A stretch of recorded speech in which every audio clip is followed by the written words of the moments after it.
పాక్ ఆక్రమిత గిల్గిట్ బల్టిస్తాన్లో పాకిస్తాన్ ప్రభుత్వం చూపుతున్నటువంటి వివక్షకు వ్యతిరేకంగా వ్యాపార వర్గాలన్నీ కూడా భగ్గుమంటున్నాయి. వీళ్ళందరూ కూడాను మొత్తము కారకోరం హైవే, చైనా నుంచి గూడ్స్ వచ్చేటటువంటి కారకోరం హైవే ఏదైతే ఉందో ఆ కారకోరం హైవేని ఇప్పుడు బ్లాక్ చేశారు.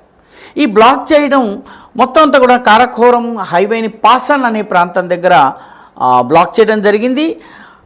Pak China traders action committee, అదేవిధంగా Nagar chamber of commerce association, Gilgit Baltistan importers exporters association వీళ్ళందరూ కూడాను మొత్తం బ్లాక్ చేసేశారు. పర్యవసానంగా వేలాది వాహనాలు చైనా నుంచి వచ్చేవి, చైనాకు వెళ్ళేవి ఆగిపోయినాయి.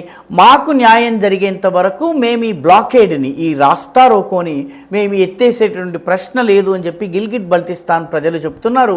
పాకిస్తాన్ ప్రభుత్వానికి వినపడుతుందన్నటువంటి ఆశ అయితే మాత్రం లేనేలేదు.